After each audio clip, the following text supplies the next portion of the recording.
I want to tell you a story about how I should have minded my own business.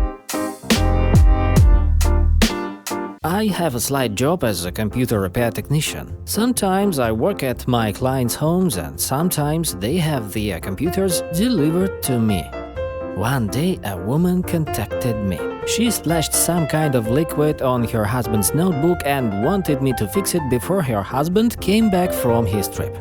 I got the notebook from the delivery guy, took it apart, got rid of the liquid, tinkered with some circuits, and finally I had to check that everything was working normally. As soon as I turned the notebook on and connected to Wi-Fi, I started getting missed messages notifications from Telegram.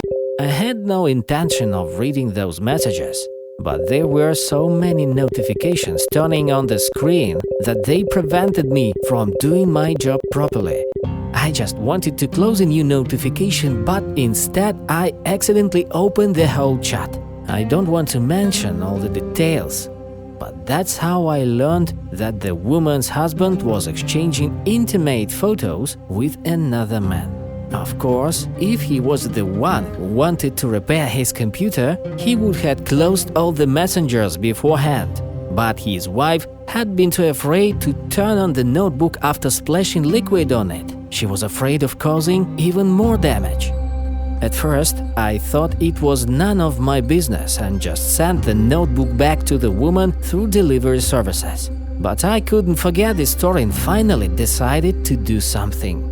Of course, I wasn't going to tell her that I went through her husband's messages, so I decided to leave her an anonymous note stating that her husband might be having an affair with a man. I came to the address where I sent the notebook, waited till her husband left for work, and asked for a random boy to deliver the note to the mailbox for a few bucks. Just before going back, I saw the man with whom her husband was exchanging messages. It was their neighbor. He was playing with his wife and 3 kids on the lawn. They looked happy. I know he was deceiving his wife, but they didn't look like a family on the verge of divorce at all. I suddenly went cold. I realized I could be the cause of 3 kids losing a family. I decided to take back the note as soon as possible, hoping the wife hadn't read it yet. I went to their door and knocked on it, not really knowing what I was going to do upon it opened. She opened the door.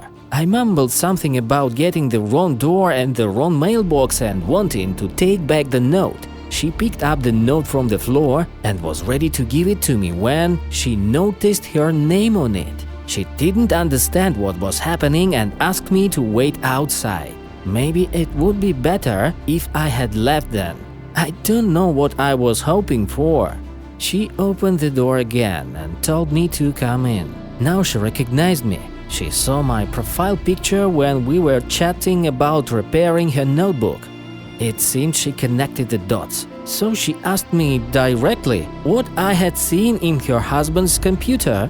I could only stand there in silent stupor. Then she brought his computer and told me to show her. How ashamed I am each time I remember that moment. I shudder again and again just thinking about it. I pretended to look for that chat and scrolled through some other unrelated chats trying to buy some time.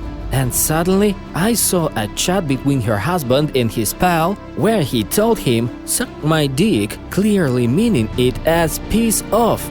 It was obvious to any rational human being that it was just a friendly joke. But it was my only hope to get out of this situation. She looked at me like I was an idiot and tried as convincingly as possible to look like this phrase was positive evidence of him cheating on her.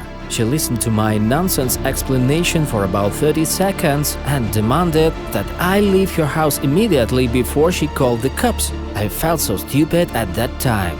The next day, she contacted the support and they banned my computer repair technician account.